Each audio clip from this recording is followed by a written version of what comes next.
नमस्कार मेरे प्यारे दोस्तों, स्वागत है आपका हमारे YouTube चैनल हेमंत SCRT पे। अगर आपने अभी तक हमारा चैनल नहीं किया है सब्सक्राइब, तो फटाफट जाके चैनल को सब्सक्राइब कर लें and press the bell icon for regular notifications. तो आइए जी, आज हम पढ़ते हैं अबाउट एन एंटरप्रेन्योर।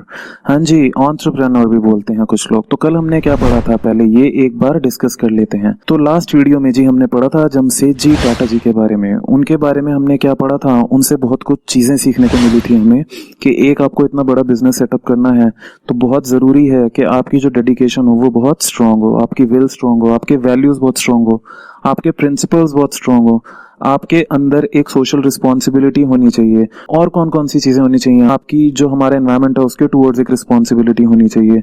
ठीक है, आपके जो वर्कर्स हैं जो आपके लिए काम कर रहे हैं उनकी आपको वैल्यू करनी है। क्यों? क्योंकि उनकी ही बदौलत आप क्या कर रहे हैं, बिजनेस को चला पा रहे हैं। तो आप उनको अलग नहीं समझ सकते। तो बहुत सारी चीजें थी जिन्हें हमने देखा था अपनी पिछली वीडियो में, और बहुत कुछ हमने चीजें सीखी भी थी। तो आइए जी, आज हम देखते हैं एक एंटरप्रेन्योर है हमारी। ठीक है, उनका नाम है जी स्मिता राय। स्मिता राय एक एंटरप्रेन्योर हैं। ये हैं 38 इयर्स ओल्ड। आज हम पढ़ेंगे इनके बारे में और इनकी स्टोरी के थ्रू भी हमें कुछ सीखने को मिलेगा। अच्छा जी, तो पहले आप ये बताइए, एंटरप्रेन्योर आपको पता है एंटरप्रेन्योर कौन होता है? एंटरप्रेन्योर होता है जिसका अपना बिजनेस हो, हैज बिजनेस ऑफ हिज और हर ओन, है ना। आपका अपना बिजनेस है तो आप क्या हैं, एंटरप्रेन्योर हैं।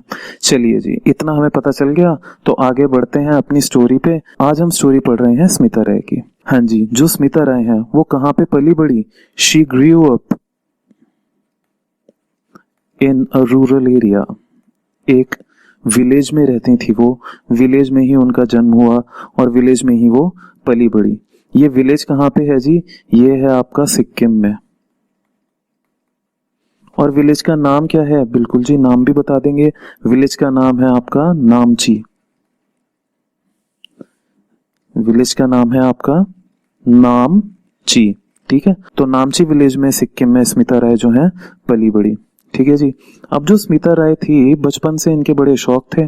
इनके क्या क्या शौक थे जी? इनके थे बहुत सारे शौक। अब इन शौक में इनका बेसिकली जो था, इनको अच्छा लगता था किसमें? आर्ट एंड क्राफ्ट में। आर्ट एंड क्राफ्ट में जी इनको बहुत शौक था। आर्ट एंड क्राफ्ट में बेसिकली इनको वैक्स मोल्ड्स बनाना बहुत पसंद था। वैक्स मोल्ड्स क्या होते हैं? आप आजकल देखते होंगे वो छोटी छोटी मूर्तियां बनी होती हैं, डिफरेंट डिफरेंट शेप्स की कैंडल्स होती हैं, दिवाली होती है तो कितनी सारी चीजें आती हैं यार आजकल मार्केट में, है ना। तो आपने वो सब देखी होंगी। तो स्मिता राय को वैक्स मोल्ड्स बनाना बड़ा पसंद था। अब ये वैक्स मोल्ड से क्या क्या बनाती थी? ये बहुत कुछ बनाती थी। जैसे जैसे जी हो गए toys, candles, art pieces etcetera. इनको बहुत कुछ बनाना आता था। किससे? वैक्स से। ठीक है जी। अब एक चीज और थी इनके अंदर। एक चीज और क्या थी जी? एक चीज और ये थी कि जो स्मिता राय थी वो अपने विलेज की जो वुमेन थी, ठीक है, women of her village, Smita Rai was not happy with the condition. जिस कंडीशन में वो थी, अपना गुजारा चलाती थी, वो उससे खुश नहीं थी। ऐसा क्यों था? क्योंकि जो वुमेन थी वहां पे वो इतनी पढ़ी लिखी नहीं थी, है ना, और उनके पास जॉब नहीं थी। So she was not happy about the condition. Ultimately हम कहना क्या चाह रहे हैं कि she wanted to do something for them.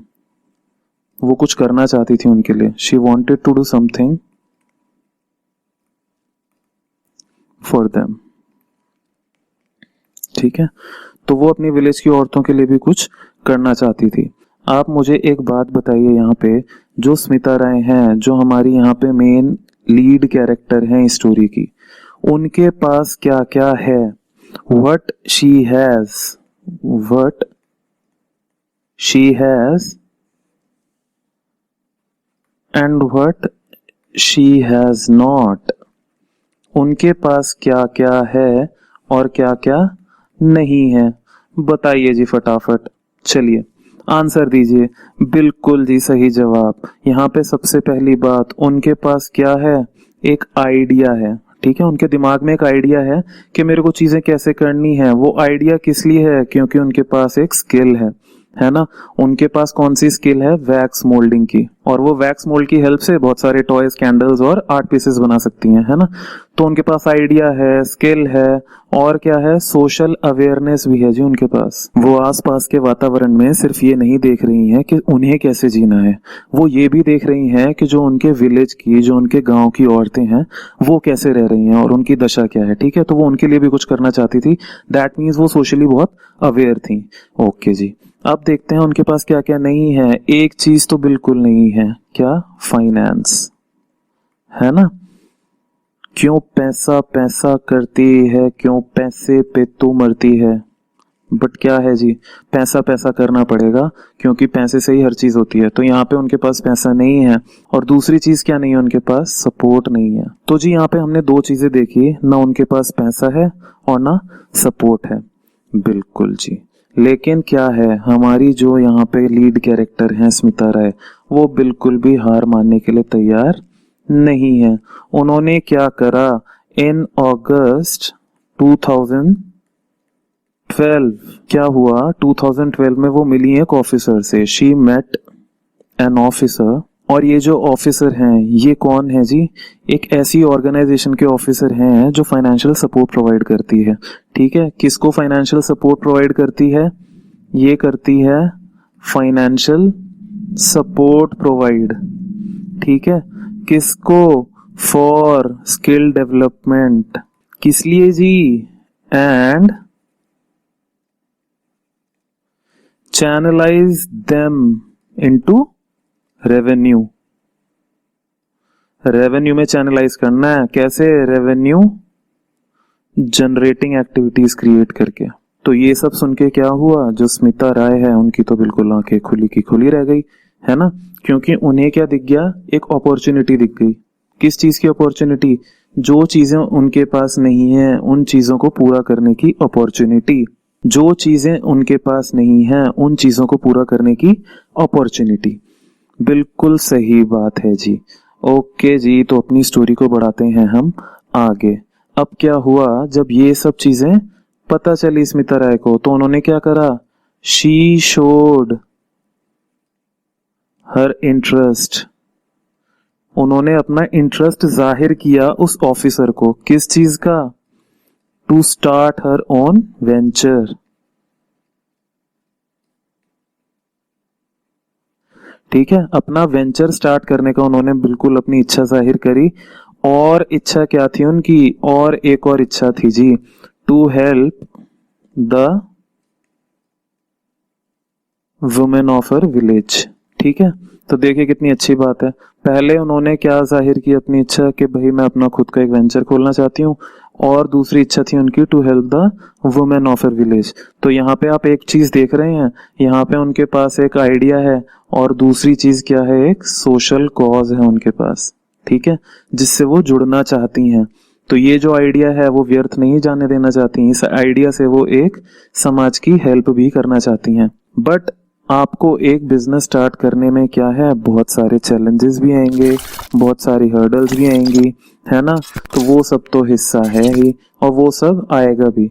तो वो सब पार करते हुए यहाँ पे स्मिता राय ने स्टार्ट किया क्या, she started her own venture, जिसका नाम क्या था, जिसका नाम था जी नामची डिजाइनर कैंडल्स। फाइनली वो मोमेंट आ गया उनके लिए, जिस मोमेंट का उनको बेसब्री से था इंतजार, है ना। तो उन्होंने नामची डिजाइनर कैंडल से अपना एक वेंचर स्टार्ट करा, और इस वेंचर के थ्रू आपको क्या लगता है उन्होंने क्या किया होगा, उन्होंने हेल्प करा किनको, वुमेन ऑफ हर विलेज को। कैसे हेल्प करा, by employing them in her organisation. और ये जो एम्प्लॉयमेंट है ये कैसी थी, ये जो एम्प्लॉयमेंट थी जी उनकी नामची डिजाइनर कैंडल्स जो इनका वेंचर था, इसमें 100% क्या थी, वुमेन ही एम्प्लॉय करी उन्होंने, ठीक है। अब आप सोच सकते हैं ये जो वुमेन थी ये सारी कहाँ बिलोंग करती थी, ये सारी थी विलेज की। तो आपको क्या लगता है कि जो विलेज की वुमेन रही होंगी उनके लिए इतना आसान रहा होगा आने के लिए, बिल्कुल नहीं जी। उनको क्या फेस करना पड़ा, उनको बहुत सारे हर्डल्स फेस करने पड़े, उनको बहुत सारी हैरेसमेंट फेस करनी पड़ी, है ना। तो ये जो वुमेन थी विलेज की, इनको हेल्प करना उनका मोटिव था, ये तो बहुत अच्छी बात है। बट इसके साथ साथ ये जो जितनी भी वुमेन थी, इनकी भी हिम्मत थी कि इन्होंने अपनी फैमिली की तरफ से जितना भी रेजिस्टेंस इन्होंने फेस किया, हैरेसमेंट फेस करी या जो भी इन्होंने परेशानियां फेस करी, उसके बावजूद भी इन्होंने क्या करा, नामची डिजाइनर कैंडल्स में काम करना बिल्कुल भी बंद नहीं किया। और जो है 100% यहाँ पे वुमेन ही काम करती हैं, है ना। तो देखिए कितनी अच्छी बात है। इन्होंने क्या करा, एक सोशल कॉज को इन्होंने क्या करा, बहुत अच्छे से हैंडल करा यहाँ पे, है ना।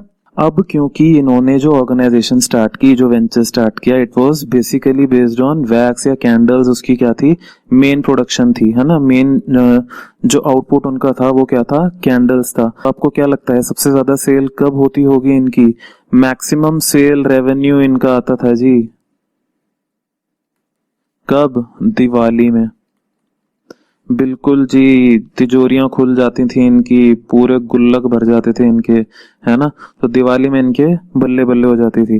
क्यों? क्योंकि जो कैंडल्स होती हैं उनकी मैक्सिमम जो आपकी खपत होती है वो कब होती है?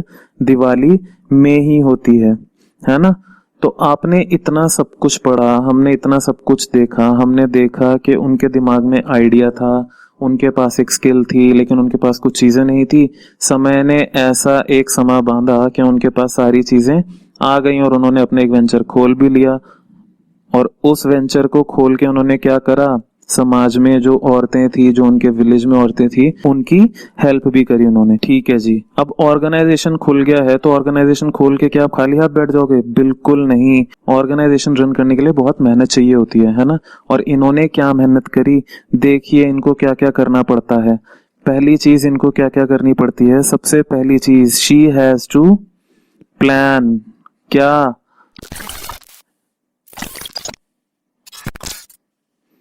फेस्टिव कलेक्शन ऑफ कैंडल्स, है ना। अब भाई आपको कैंडल्स किस डिजाइन की बनानी है, कितनी बनानी है, ये भी तो आपने डिसाइड करना है। तो सबसे पहली चीज वो क्या करती हैं, वो प्लान करती हैं। उसके बाद क्या करना होता है उन्हें?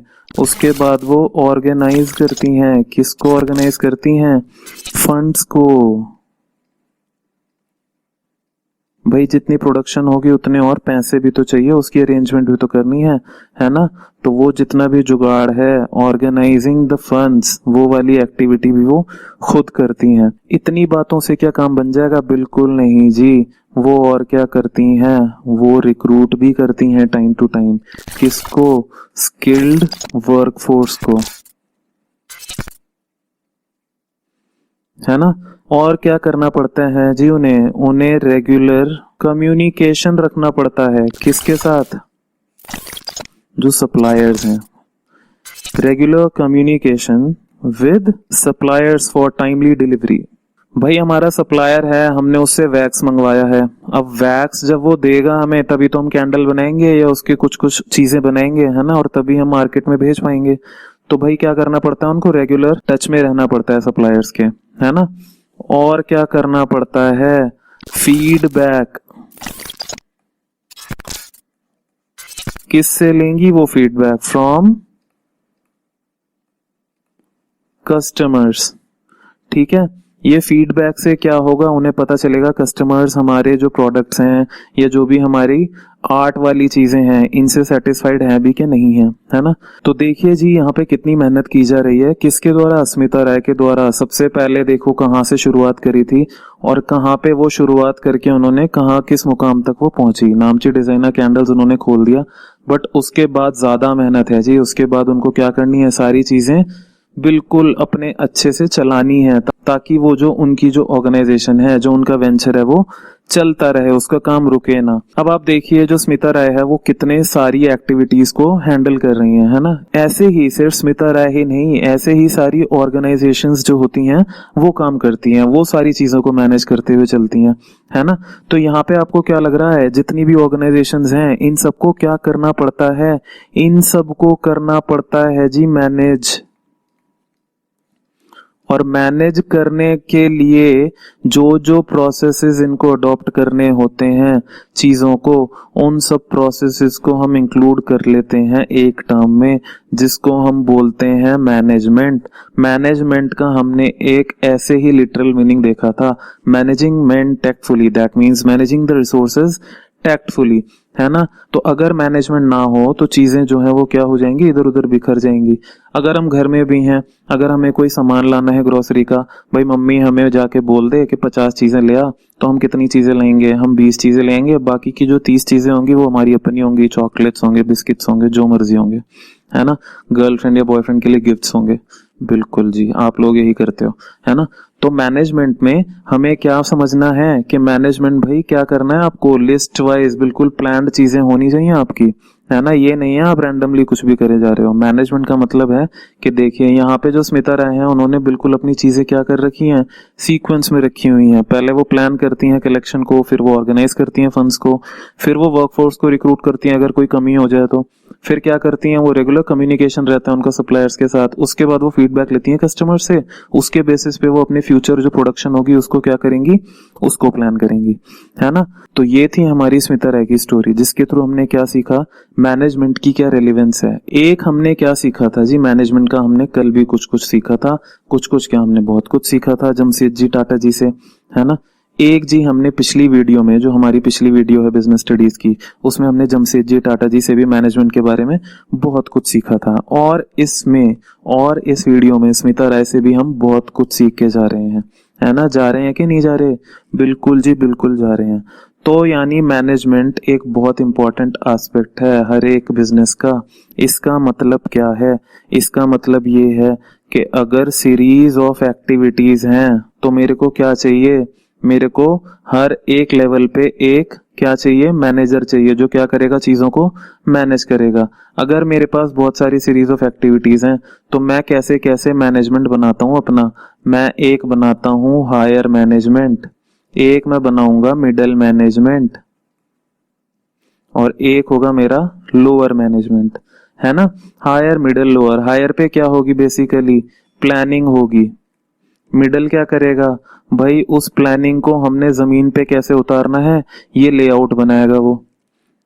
और लोअर क्या करेगा, एक्चुअल एग्जीक्यूशन करेगा, ठीक है।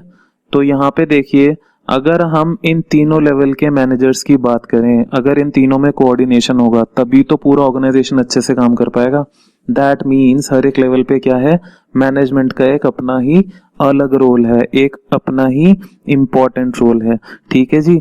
जो सक्सेसफुल ऑर्गेनाइजेशंस होते हैं वो सिर्फ अपने गोल्स को ऐसे ही अचीव नहीं कर लेते बाय चांस, ठीक है। इसको मैं यहाँ पे लिख भी देता हूं, successful organizations don't achieve their goals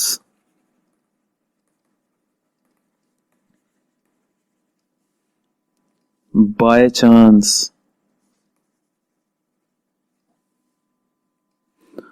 but by following a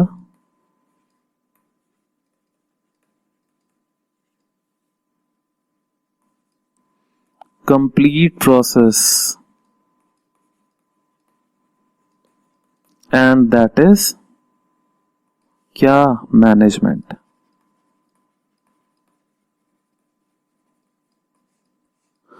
ठीक है जी।